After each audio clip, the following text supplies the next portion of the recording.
What's up, everybody? Welcome to Broad Horizons podcast. And I hope y'all been tuning in with us. We a couple episodes in by now. So if you haven't, make sure y'all just go back and watch those other videos. Um, but yeah, I'm Chantel Gillette. I'm James. What's up, everyone? And what's up? What's up with you? What's up with you? How was your week? How you feeling? Give us My a week, word for your week.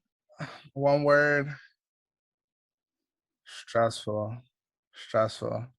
Um, Starting off this week, it was like very, very, very bad. I just got over a little cold and everything.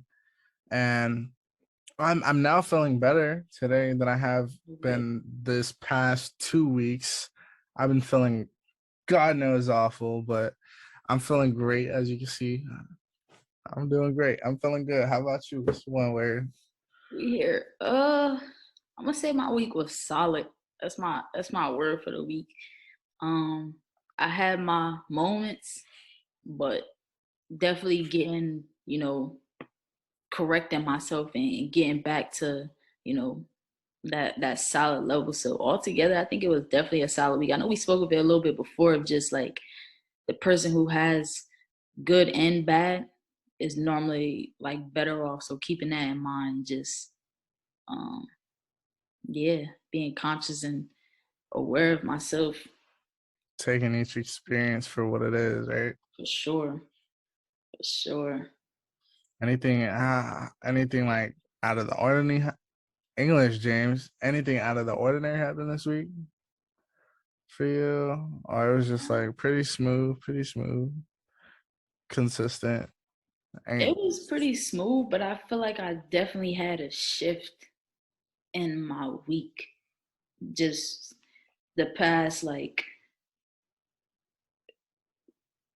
couple of weeks, like mm-hmm. being okay, and then kind of this week, I was really kind of like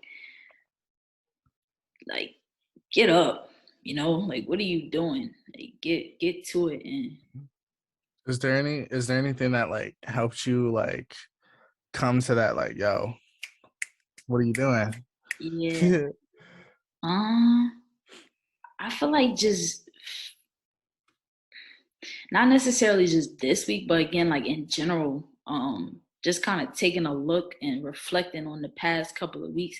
Me, and a couple other people, we do like at the beginning of the month, we do kind of like check-ins. We just started it actually this year, which I really like.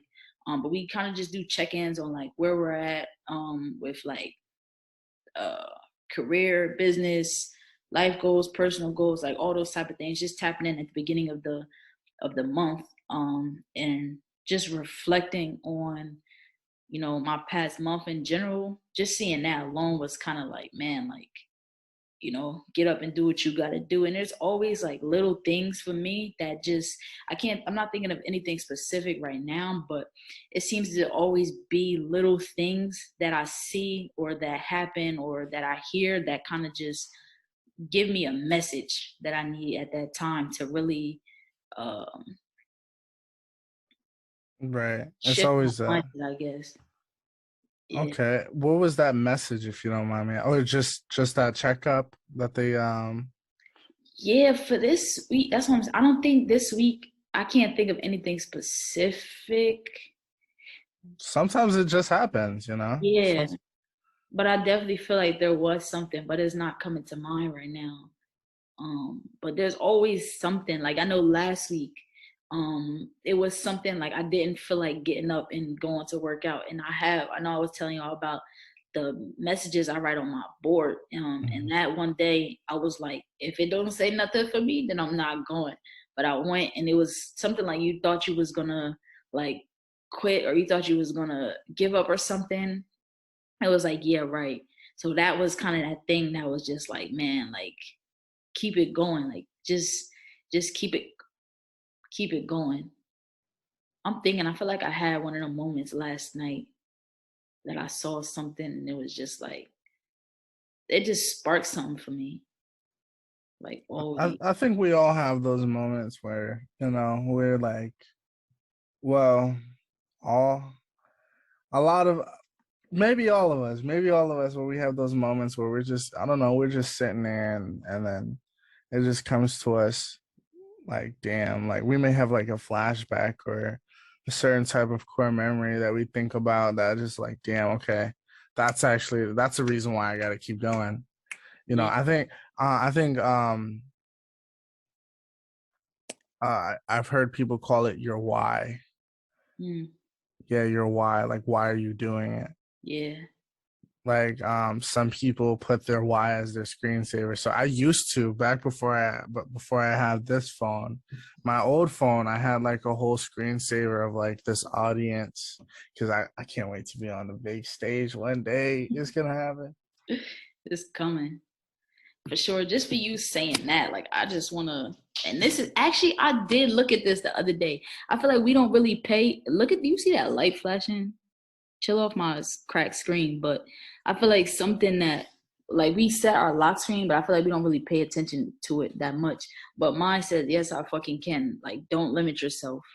And that's something I actually did look at it the other day. And that was one of those things that was like, yes, you can, like, don't limit yourself. Don't put any boundaries on what you think you can do, what you can do. Like, whatever you're doing, give it your all and just let it be what it is, let it happen. And to the point you were saying, I think we do all have those moments or those dang, it's this book.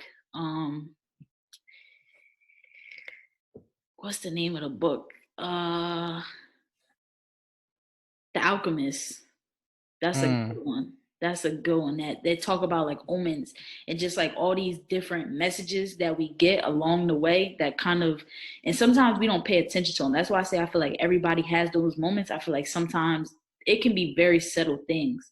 So I feel like you really got to kind of be conscious and paying attention and looking out for them things. Otherwise, they just like, that happened. That was weird, but all right, like whatever, like a it deja just vu. might, yeah. Yeah, And I think it's people like, hmm, why does this mean something to me? But then they just yeah, carry on. They just carry on with life. They just pay no mind to it, like you said. Um, there was something I wanted to get into. Oh, yes, we was talking.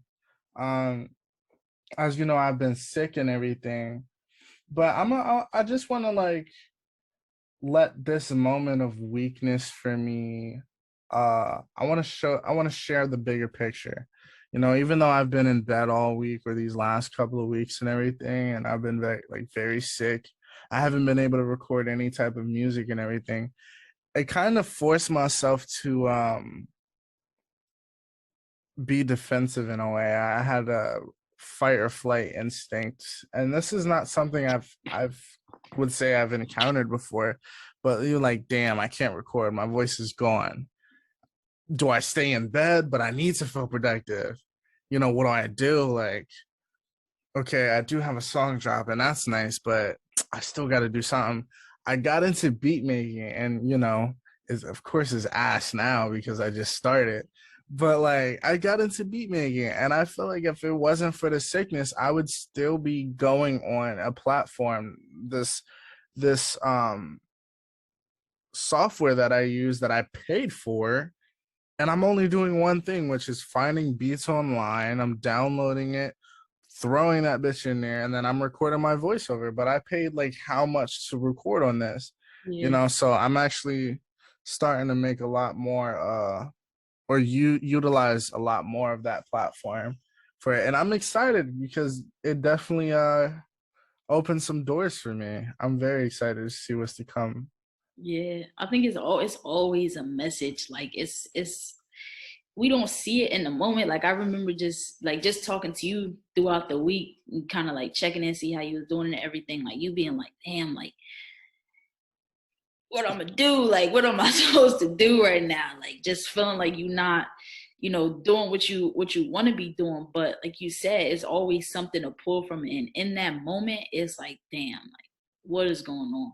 But then after the fact, it's like now you done discovered something new that you want to venture into, that you want to tap into. So like who knows, you might be the next biggest Oh, maker like out no, here. Mike, it's definitely happening. I'm calling it. I give Like myself about 2 years to become the next hottest producer slash artist. he called it. I He called called it. I called it. he called it You here. heard it here. You heard it first. That's important. That's big though. And I feel like some even you just saying that, some people may take that as like, all right. But I feel like that's so important to any journey that you're taking on, you know, and being able to just speak on what you want for yourself and really like, You gotta manifest it. man, What's your thoughts on manifestation? it's real. I'm gonna say that it's real. I feel like a lot of the times we don't give ourselves enough times for things to manifest, and I can say that for me personally, um, just wanting things to happen so quickly, you know. But when it comes to manifesting, I feel like if you put something in front of your face every day, like you have no other choice but to but for that thing to happen. I know I've said it before, like only way to fail is if you quit. You feel Mm-hmm. me? So when it comes to manifesting, and there's different ways. I know when people think of manifesting, they think of it in different ways, but I just see it as knowing something and keeping it right at the front of your mind, like that. And it's really like a burning desire that this is what I want. Like nobody can tell me otherwise. And really believing in that thing that you're looking to manifest. Can you tell me, if you don't mind going into some details, can you tell me something that you manifested into your life? Um, I'm gonna say myself, like just my day to day, and working up to it's. I guess it's not really a specific thing, but just becoming or moving more in the direction that I want to move in, just as a person and becoming like growing into myself. I feel like I used to. There was parts of me that I was uncertain about, but actually starting to like, okay, knowing what you want, I feel like is big. Like knowing what you want or what you don't want so that you can really differentiate and figure out that median. So for me, it was just like, what is it that you want yourself to be? What does Chantel look like? What do you want her to look like? Like that was those things that kind of for me, and now just keeping that at the front of my mind, like this is something that I'm working on and just every day, like working up. And I feel like now, and of course it's still things that I'm working on, but it's just certain aspects of me just from, I guess, my demeanor, just how I carry myself is a little bit different now than definitely than it was before. And I feel like that's something that was manifested. Like Mm-hmm. you gotta And that's huge. forefront. That's Yeah. huge. But I think a lot of people kind of forget that you gotta put in work when manifesting. You can't just say like, oh, I want to become the next hottest artist, or I want to be the number one chef in the world, but you're not in the kitchen. You're not in there cooking it up. You're not chefing it up.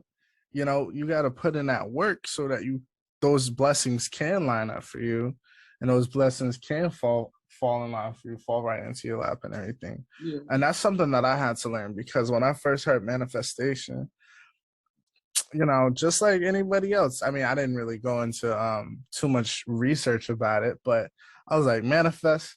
I manifest this. I manifest that. I was just manifesting it up, like like I was but I didn't really put too much work into it. And let's say towards my my music.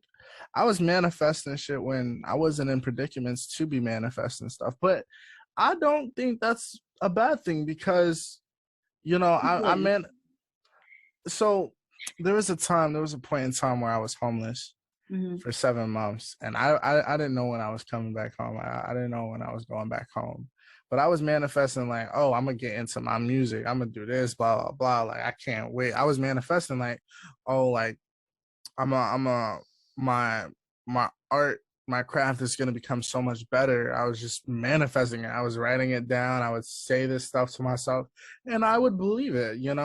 But it got to a point where, I'm not saying when you stop believing into it, it doesn't mean that it still won't come true for you. But most of the times when you stop believing, you stop putting in effort. And that's exactly what happened.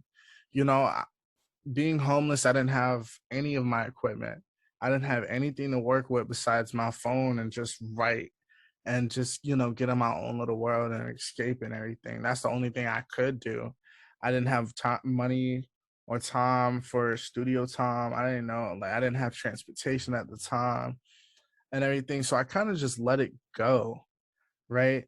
And then I started manifesting different things. I started manifesting like stuff with my family, like, um, uh, it's just saying affirmations. I feel like affirmations is just one of the ways that you can manifest things. But I'm so happy and grateful that me and my family is cool. I'm so happy and grateful that I got a roof over my head. I'm so happy and grateful that I don't have to worry about bothering a friend for a roof over my head and everything.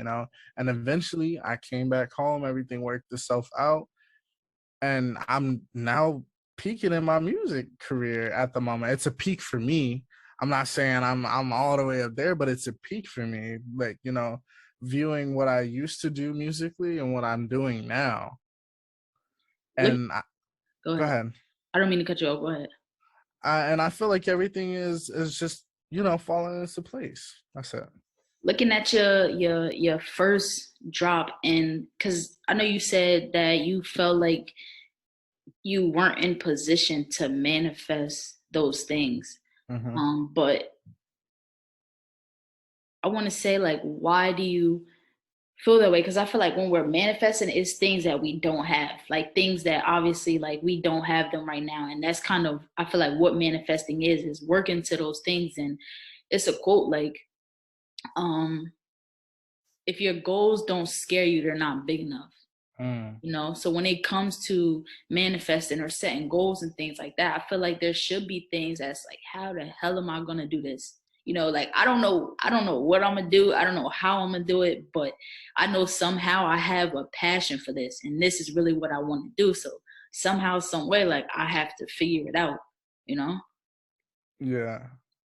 but for you, kind of looking at your first, let's say, your first drop to your most recent drop, do you think that some of those things that, like, you're, of course, now you're looking to do bigger and better things, but looking at that first drop, are there some things in there that you did manifest, like, that you wanted to happen then that's happening now? Definitely. I wouldn't say it was directly delivered through the music, but I definitely wanted to become better. I look back at my own music and I'm like, who the fuck allowed me to drop this shit? Like, I'm like, who told me my stuff was fire? Because it's not. Like, I can't. I think that's the reason why I'm not friends with a lot of people now, because I feel like they lied to me about my music. But just something like I wanted to I manifested on my cadence, I manifested on my flows. I feel like that's something that I've always wanted to really improve on, even since a young age. I think I've been writing since I've been third, fourth grade. I can't remember what type of age that was, but pretty young, pretty young. And I always remember, I'm like, oh, I wanna rhyme like this person. I wanna rhyme like this person, or I want it to sound so smooth. I want it to sound smooth. You know, I wouldn't say I really manifested that because I didn't know what manifesting was at the time, but I definitely feel like working and putting in that time and effort, and actually like seeing like, okay, this is where I need improvements at. You can't I know I'm hot shit now. You feel me? I thought I was hot shit before, Oh, come on. but I definitely feel like there's always room to learn more. There's always gonna be room to learn more. You feel me? So even though I feel like I'm hot shit, and I feel like my flow is like, I honestly feel like I'm the best in the room. Ain't nobody telling me. And I know I sound cocky. I know I'm like talking some major shit right now, but ain't no way of convincing me otherwise. I know I do what I do, and I know I do it best. You feel me? Like, ain't no way nobody's gonna tell me this ain't. Talk to him. Yeah, you feel me? You feel me? Don't give me. Nah, that's a fact. That belief though, like I love that, like that belief system. I feel like that's really where anything that you're doing really like sprouts from, just that belief that you can do it. Cause it's like if you don't believe in it, how you expect somebody else to believe in it and to follow you and to listen to your music and to buy your stuff? Like you have to be at the center of whatever it is.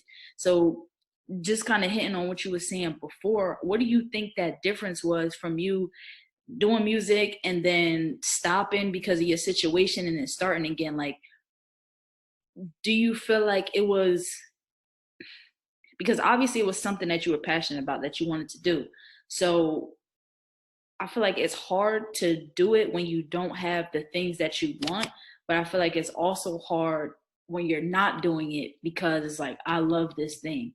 So what was that kind of like for you? Those that kind of each side of that.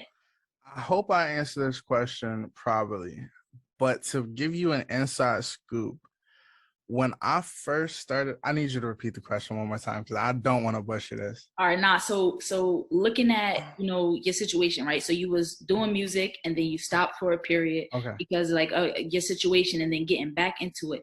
But from that time of you having to stop or feeling like you had to stop because you couldn't do it, that's a Mm-hmm. certain feeling. Not doing it because the situation, but then um, damn, doing it and I then I yeah. kind of I kind of get where you're going. So, like I said, I don't know if I'm gonna answer this properly, but I hope it gives you like the inside scoop. Just starting off, it's happening. Just starting off. Okay, before I left home, before circumstances were circumstantial and everything, I feel like I felt settled. I wasn't expecting things to Mm, hit the fan, and comfortable. I was comfortable. I was like, yeah, I got time. I didn't take it. I didn't take it serious, but being basically homeless for 7 months without any of the stuff, and me coming back, it created a sense of urgency. Like Mm, I need to get this. I need to get it done, and I need to get it done now because you know it's just that sense of urgency. Like I I felt like, and another thing is, when I first started out before I left, I felt like making music was a job, which is weird. I looked to it as an obligation. Even though I loved it, I looked at it like, damn, this is something I have to do. And don't get it wrong, I still have those days, but I try to make it feel more like, or it's not something I can make it feel, but I try to remember that it's my passion and I should have fun with it. right. I create my best work when I'm at peace and when I'm happy. And even though I do have those moments of time, I feel like it has to be an intense feeling, because there's been times I have this song called Motions. Wow, what created that song was probably the darkest I have seen in my days in a long time. And I'm talking years. Something unfortunate happened. Don't want to go into details. And basically, the thing that happened was kind of like stomach turning for me.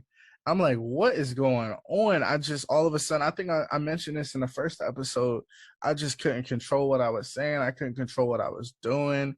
And the only thing I could do was just write music. I found this beat literally the night because I was working that night. After I got out of that shift, which was at 6 in the morning, I was just scrolling through beats trying to find beats because I needed to get it off my chest. And I know I just said that I make my best music when I'm at peace. Yes, that is. I do make some of my best work, but Motions is just that testimony. Like I could be down low. I could be down so bad and still create something so beautiful. And that song just talks about um one of my favorite lines is sometimes we need dark times to survive, because and Mm, it kind of goes back to that yin and yang thing. There's no good times without the bad. Yeah, you guys heard it already, but like it just goes there. Like some people wouldn't know how to survive if everything was just handed to us. How would we know how to, like, how would we know when it's time to stand up, put our foot down, like, okay, I'm gonna go get what I need to go get? You feel me? Like, Yeah. we need to have our instincts, our survival instincts intact. You feel me? So that's what those words is coming from. Like even though I was like at such a vulnerable and dark time, I'm like, you know what? I need this so that way I can become stronger as an individual. So that way I could be on top. I could stand on top. That's probably a little off topic, but I just felt like it was really good to talk about. Yeah, that's real. Like just really tapping into that. And I think getting uncomfortable is the best way to grow. Like, and it's a lot of the times it's situations that we really don't want to go through, in those smaller situations. I feel like sometimes it's like smaller things, like in some cases that lead up, and it's like, you're not moving, smaller things happen. It's like, you're not moving. Okay. And something else happened. You're still not moving. You're still not moving. And then it's like something happens and it's like, damn, now I have no choice but to get up and move. Like is if I sit here and, stay in this, is gonna be worse than if I, take it on the chin and get moving on to the next thing, move into whatever it has to be. And sometimes that's the part where I feel like it becomes difficult, because it's like, what do you do now? When you're put in difficult positions where you're forced to be uncomfortable, it's like, what do you do now?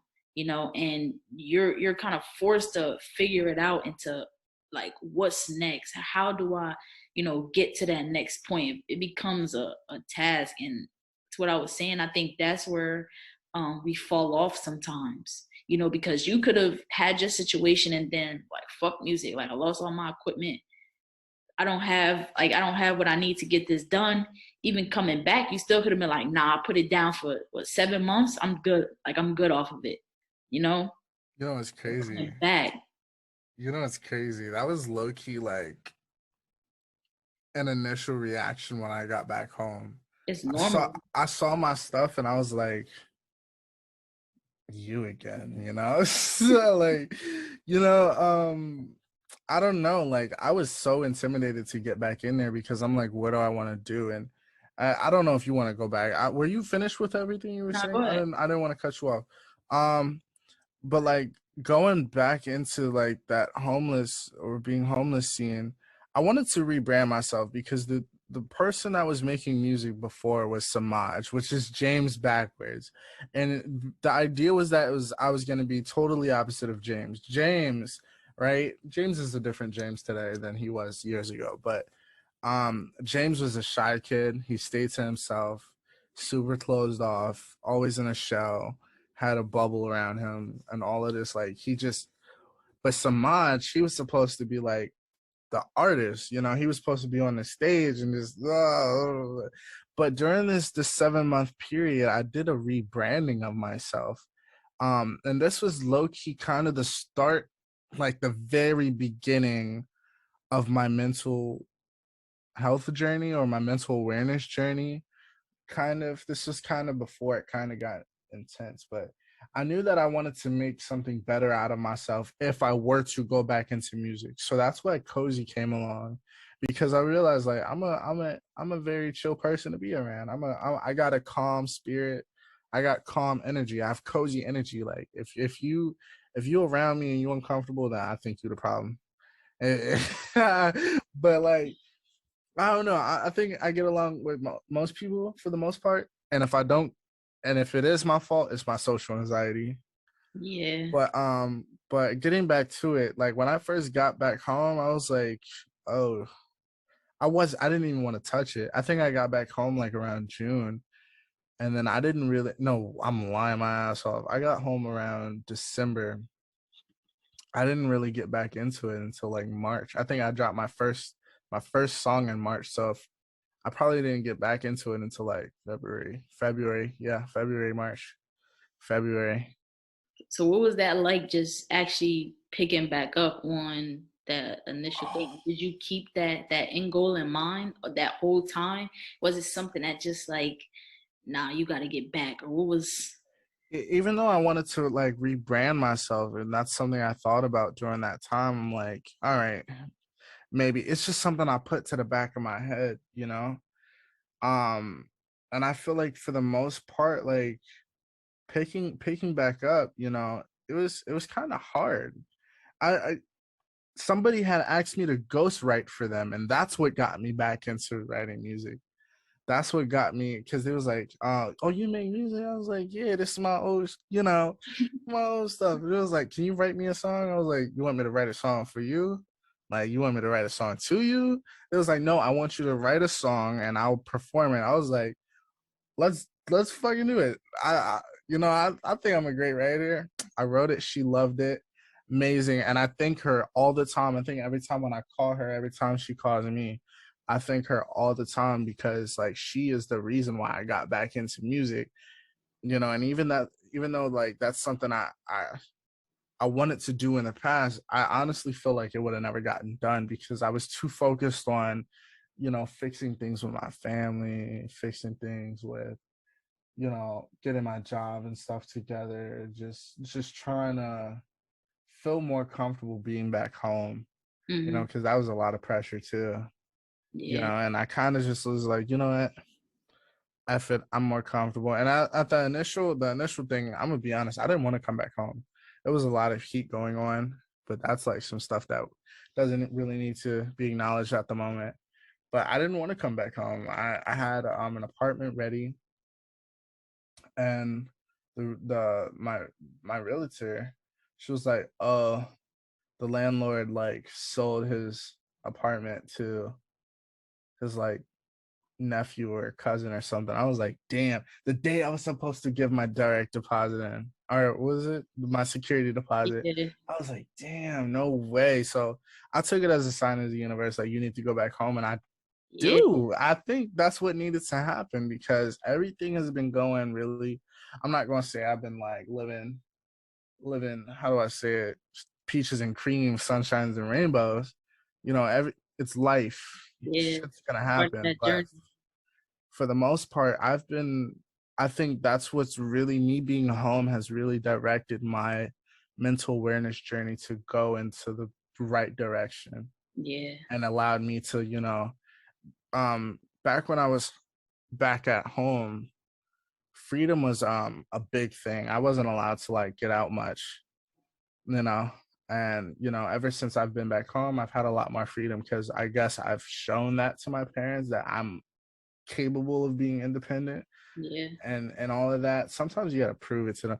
Kids, if you're listening, respect your parents, but but sometimes you got to prove it to them, like, hey, I am capable of doing this on my own and doing it for my own, and I had to show them that. And now, since I've had freedom, I've been going out to the park, meditating, I've been going on drives and everything, doing stuff that's therapeutic to me. yeah. I think that's a like that that parenting thing, that's something that I feel like a lot of us experience, and not even just with freedom. I feel like there's a lot of different things, especially um with just them being your parents. I feel like sometimes to us it comes off as them being like strict, or them not not wanting us to like do certain things. But Mm-hmm. too, I started to see it as like they just want the best. They want to protect us. They don't want to see us have to, go through these hard times and these different things. And I feel like that's a general thing though, when we speak of, just the people around us. Is like a lot of the times I'm just kind of thinking about like where I'm at. I feel like a lot of the times people just don't understand, what it is exactly that you want in general. And that comes back to that belief of just having that thing in you that's like, this is what I want and Mm-hmm. this is what I'm gonna do to get to that place. And at a certain point, it's like your parents, guardian, they kind of have to, let up a little bit. or once you take that first step yourself and be like, this is what it's going to be, then it's really like, it ain't really much you can tell me at this point. Right. And of course, like you said, respect your people, but it's that thing. And I'm not even just talking about like the your situation, but just in general, like I feel like once you take that initial step yourself to really believe in yourself or to believe truly in whatever you're getting at, that's when things really start to, you kind of like pat yourself on the back a little bit, because then they got no Right. choice but to fall in line. 100%. And the way I was meditating, and I came to this realization, and it actually brought tears to my eyes that, growing up, I was ungrateful for how my mom raised me. You know, Yeah. I there was a lot of things I didn't understand, and that's just simply because I wasn't mature enough to see it. You Hmm. know, she we basically grew up, me and my sister, but I basically grew up like middle class. I didn't have to worry about being low class. I went to a good school. We grew up in a nice neighborhood, like I don't have to worry about, gunshots and everything. And that's something that you hear about a lot, and I'm grateful of that. But, besides all of that, the environment that I was surrounded by, and my and just me thinking like, oh, my mom's an asshole, I realized in all of that she loved me, or your parents will love you. I'm gonna say this, and I'm gonna say something after that, and because it's true, but your parents will love you the best way they know how to. Yeah. Simple as that. Yeah. But there are some cases where you get some parents out there that are just, but we're not gonna get to that. We're not gonna get to that because we having a good conversation. I don't want to lower the vibrations. Nah, I think that's real though. Like they do what they can, and sometimes that's not, or we don't see it as the best situation. And kids are ungrateful as hell. Like I'm just Yes. put that out there. Like I know me, I was ungrateful as like crazy. Like you said, like I didn't grow up, you know, I didn't grow up needing anything. Like everything that I absolutely needed, my mom made sure that I had it. So, but there was those things that was like, I want this. You just can't have that right now because this is just not the position that we in. Like you just can't have that right now. But looking back at it, it's like your parents are not superheroes, or they're Mm-hmm. not like. And I don't want to say that because, like I said, they do what they can, you know, to really put that foot forward for you. But um it's like we could be very ungrateful at just like how much they do and what they really put forth to make things happen for us, and we don't see it a lot of the times until we look back, and it's like that's why that happened. Same thing with Mm. what we were saying before. It's like that's why that happened, or this is why I couldn't have this thing, or this why I couldn't do this thing. It's like they do what they can, they do what they know how to do best. And I'm thinking of something, and it's just like when you really see your parents for who they are, then you stop, or see them as human, then you stop putting so much judgment. I think Right. a lot of the times we see them as our parents, and this is actually from a book, but I can't think of the book. But it's like we look at our parents, and it's like our parents try to put on a show for us. Basically, they try to be so strong, or they try to not let us see like different things, or they try to like hold everything together for us. But in a way that kind of hurts more than it helps, because it's like Mm-hmm. now I'm looking at you as this person that's like indestructible, right? Or this figure that's like nothing can hurt. So when things start to happen, now you're looking at them like my hero let me down, or this like Right. indestructible person did this thing. But no, they're human, they have their own experience as well. They've been through different things. They're in the position that they're in.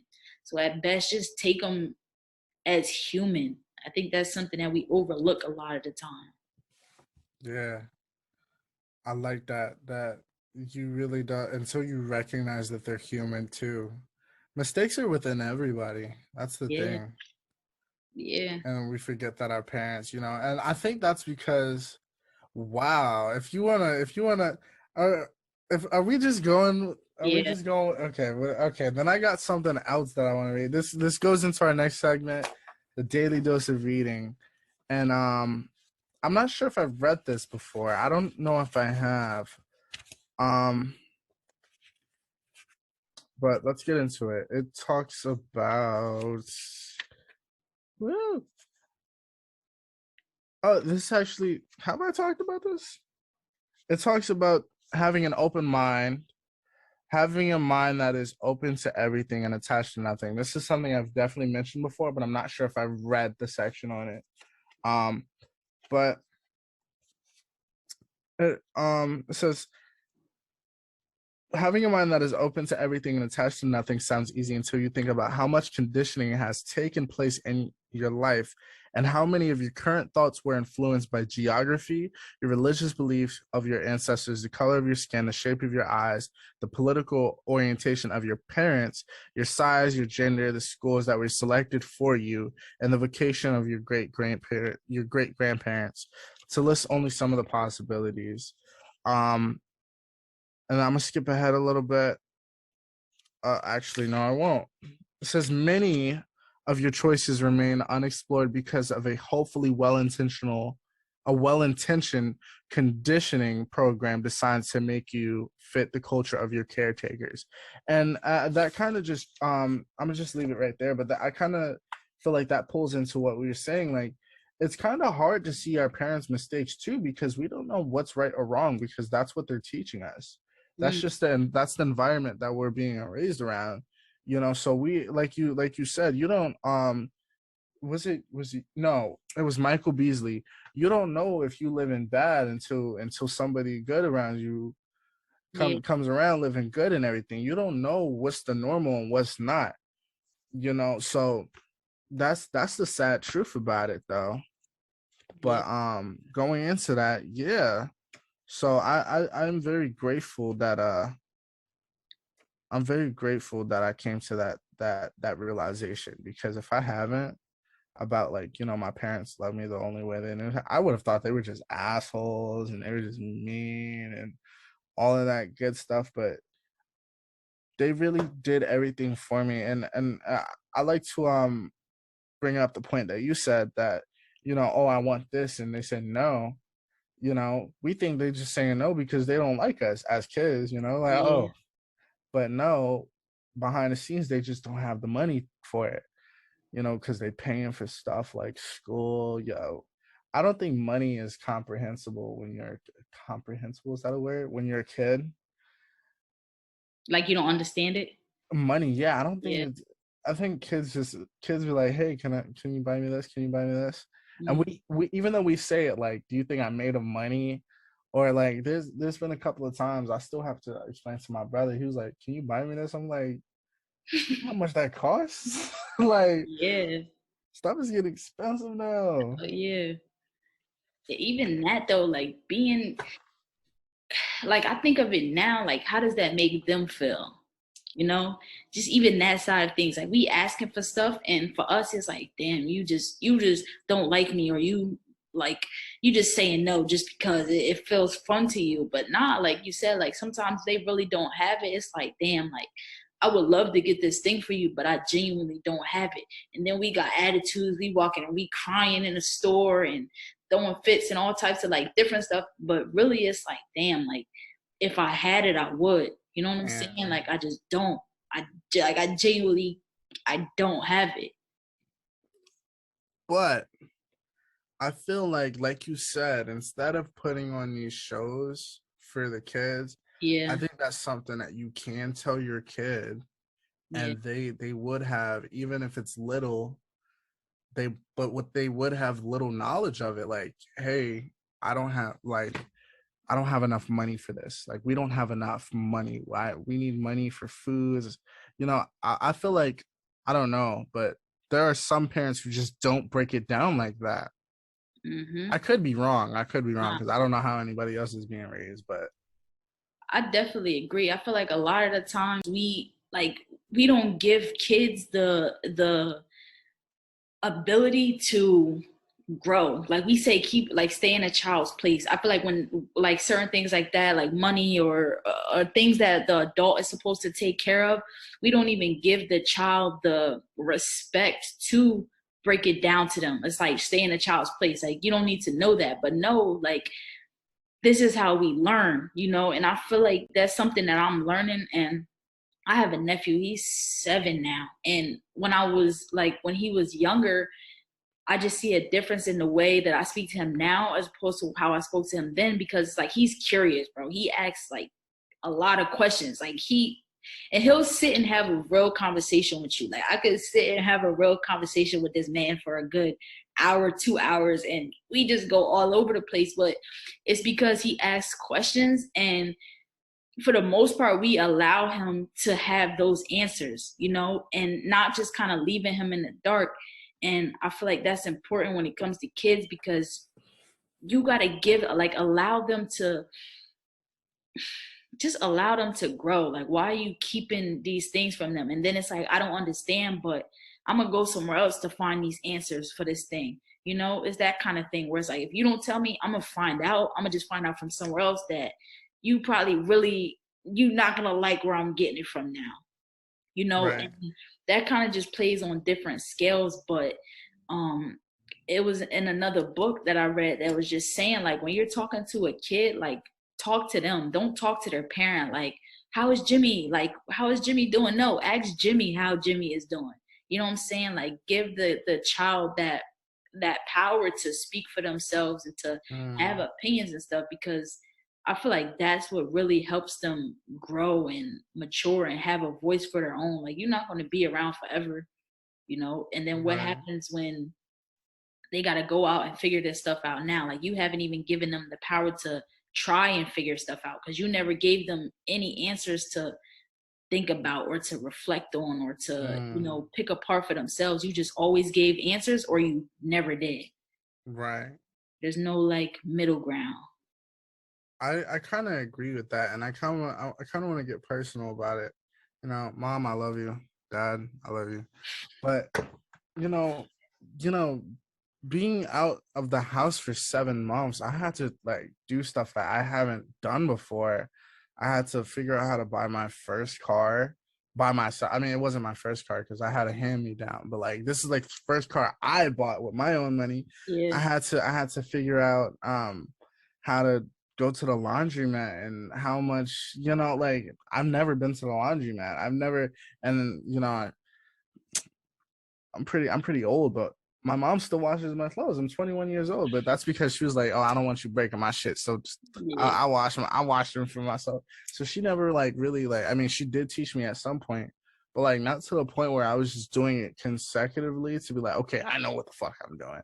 But there was like a lot of things like that I had to learn on my own, like how to fucking find an apartment, how to do all of this other stuff, you know.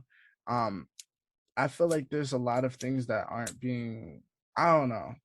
I think they could be taught. Some of these things could be taught in the school system. I thank God for financial literacy, but like there's a lot of stuff that needs to be taught at home as well. Yeah. That's where it starts at. I really think that's where it starts at, just in the home. And I think that's something that for me, that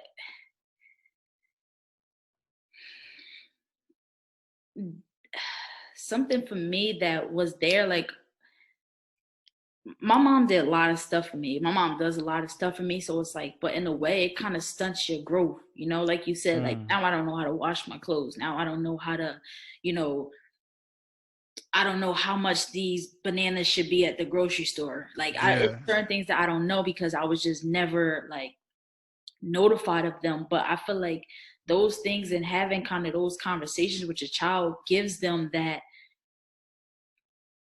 kind of power and self. And I feel like that was something that my mom really like and instilled into me. It was like just allowing me to know like what I needed to know, right? So that when I do step out, I'm able to, you know, speak for myself. And, you know, and I know I spoke of it before, like just that self-respect, like demanding that respect from people. Cause it's like, nah, like you not, Like, this is not going down like that, because Yeah.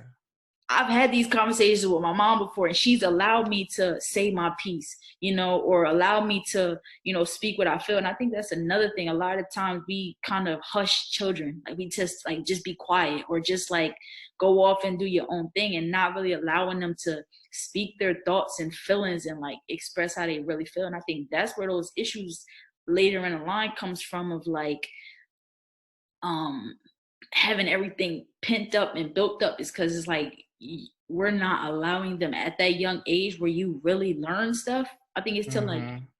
birth, till like 4, or like somewhere around either 4 or 8.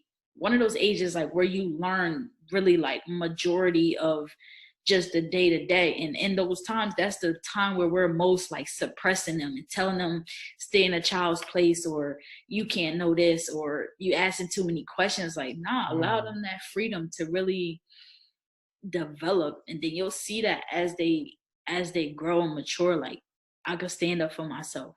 I don't need my mom here to, speak my piece, or to, you know, speak on my behalf, because it was taught to me. Right.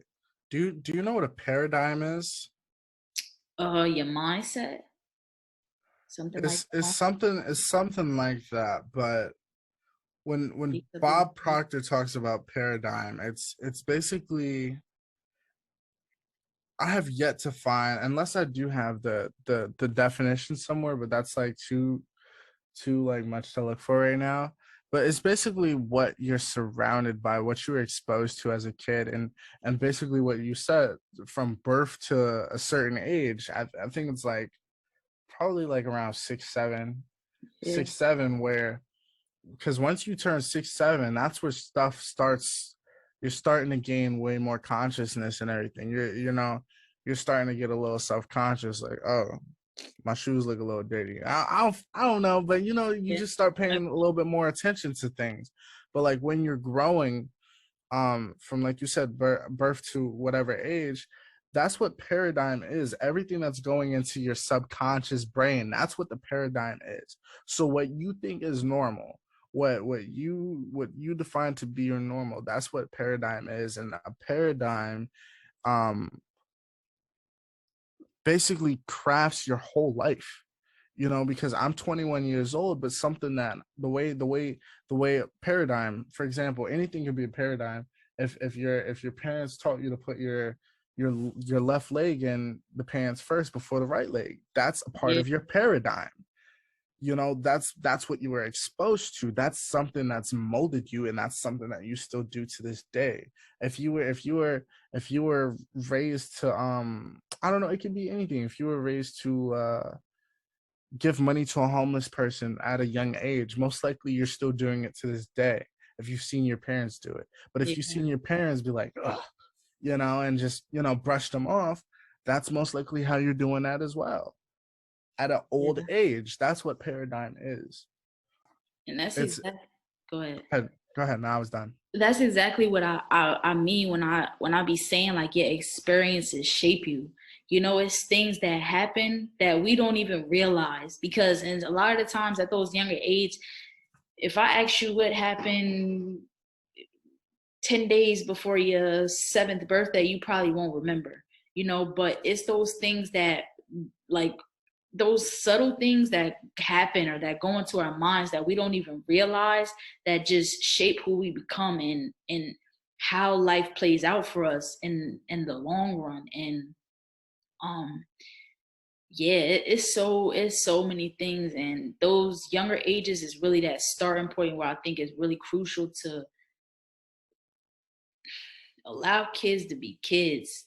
And it's no way to control, I want to say, a person's entire life.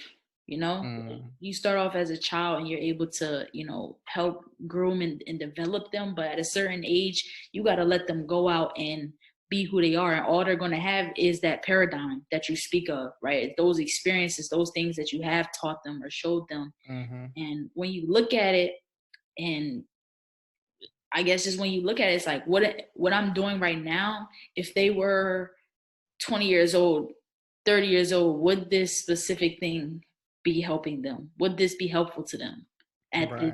at this point in their life? Wow.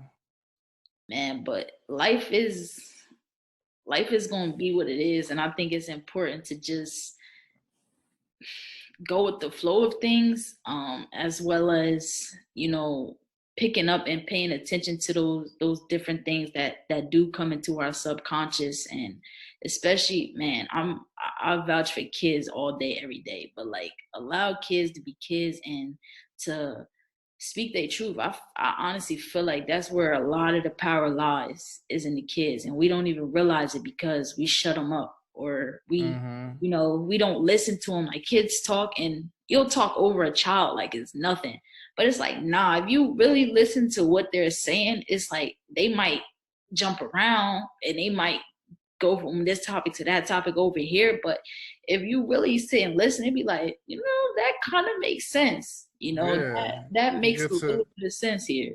you get to see like, yo, your mind is actually working, you know? And Yeah, it's good to see where a kid's head is at anyway. for See sure. what's on their mind and everything, I you love know? it, bro.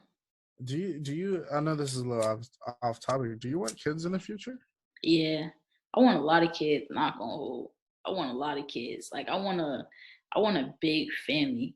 I love kids. Like, I'm supposed to be starting actually working with kids again. I was working with kids before, but I'm actually going to work with kids again in the summertime. And like, that's something that I manifested. It was a program that I'm like, I had an interview for it and everything. I'm like, I don't know. But then I'm like, I got this, you know, like, it ain't, I got this.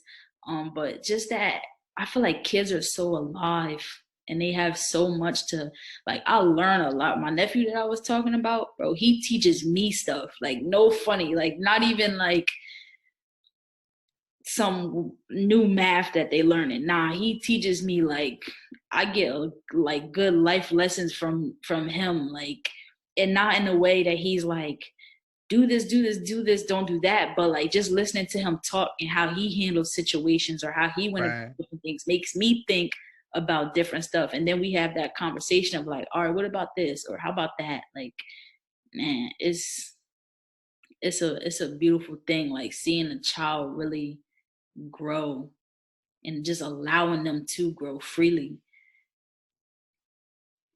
This I don't know about you, right? I'm just gonna lighten the mood up a little bit before we wrap things up, because I think we're coming on that time. Yeah. But I don't know if I want to tell my children about Santa. You know, and the thing is because I don't want to lie to them. I feel like a lot of problems was caused.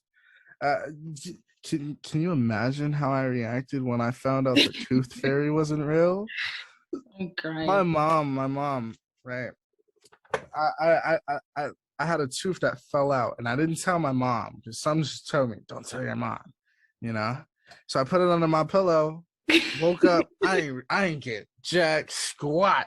I ain't get jack. I told my mom. I think I was crying. I forgot how old I was. I think I was like 5 or 6. And I was like, I get my tooth, money, nickel. I don't know. I was just saying something. So she was like, it's fine, it's fine. So she was like, let me sit on your bed. I was like, okay. But she was like, I want to sit next to your pillow. I was like, no, no, you're not gonna do that. And then she was like, And then she like tricked me to get up. She put like $20 under the pillow, some shit. I guess that's because she That's forgot, or the, she didn't yeah. know about it. But like, damn, I was like, nah, you put this here. But I was just so devastated. Like, I felt like my whole life was a lie, and I feel like I can't break my children's heart like that. But I think I got to teach them not to spoil it for other kids. Yeah, I don't know. That kind of, and it's because I forget exactly what was happened, but that actually came. I was talking to my nephew the other day, and he said something about Santa, and I was like this close to being like, bro, Santa is not even real. But I'm just like, nah, let me just whatever. But I don't know. I'm trying to think of my perspective on that. I know after, I don't remember at what age it was, but I know at a certain point, my parents was like, we're Santa. Like, you know, like we buy all this stuff, we do all this stuff, and you giving credit to somebody else. Like, nah, we bought that. You feel My me? parents got caught. You feel me? They Yeah. got. Red-handed, it's a wrap. We caught them coming home at like 11 p.m. or some shit. Christmas Eve. Yeah, you ain't slick. Me and my sister, we stayed up and everything. Yeah, I don't know. I just can't devastate my children like that. I mean, and a part of me was like, yeah, let them just be a kid, let them have that sense of Yeah. belief. But I feel like I'd rather tell them, like, hey, it is the season of giving and this is what goes on. I don't know. I'll figure it out when I'm older. When I get there, I'll figure it out. I'm thinking too much. You got some time. I got You plenty of definitely got time. some time. Plenty of time. Man. You know what I mean? But I guess if there's anything that I would tell the audience to take away from this, because I'm gonna be honest, this episode did not go what we planned, and I loved it. I loved every single point of it. Still a vibe. But when manifesting, I think we definitely got to touch manifesting one more time in the future and really get to what we were trying to lean towards. But when it comes to manifesting, still put in that hard work. You still got to put in that hard work, and like Chantel was saying, like, it's a burning desire. So if you desire it, if you really want it, that desire alone should make you put in that time, put in that work, and that's what. And I'm not gonna say, like, the universe is just gonna bless you. I'm like, okay, I see you've been working hard. Cause I'm gonna be honest, like, people, society, the universe, wherever you want to pinpoint it, they don't care about talent nowadays. It doesn't even matter what it is, but like, hard work is definitely gonna get you where you gotta go. And that's it. Being a lazy person myself, or I used to be lazy person, I always thought that things were just gonna fall right into my lap. But I figured I found more joy and enjoyment to when I actually put in the hard work and I earned things myself. Mm-hmm. At least I feel like I earned it, I don't know. I just get a thrill off of that. Yeah, it's a different type of gratitude that you feel when you actually had to work for something. Like, you ever had somebody give you a candy bar, or then how it felt of you actually spending your $1.50 on that candy bar? It's a totally different feeling. Like, I paid my breakfast, I'm gonna enjoy it. You feel me? So that's really my biggest takeaway, is like, know what you want, believe in yourself, and put that, like you said, just put the work in. Pay attention for them signs, because they definitely out here. Like, the little things, it's a lot of things that we walk past on the daily that we don't pay attention to, things that we hear. Just really pay attention and tap into what's going on around you, and keep believing in yourself, and don't quit. Whatever it is, do not quit, bro. Do not. Never. That's gonna wrap it up for us, guys. If you guys enjoyed, make sure you leave a like, subscribe, hit that bell notification if you want to. Yes, sir. We're gonna be dropping every Wednesday. Don't miss out. Season 1 is almost over. Oh my god, season 1 is almost over. I think we got like 3 more episodes and we're done. So I hope you guys been enjoying the series so far, and we'll see you guys in the next one. Peace. Love.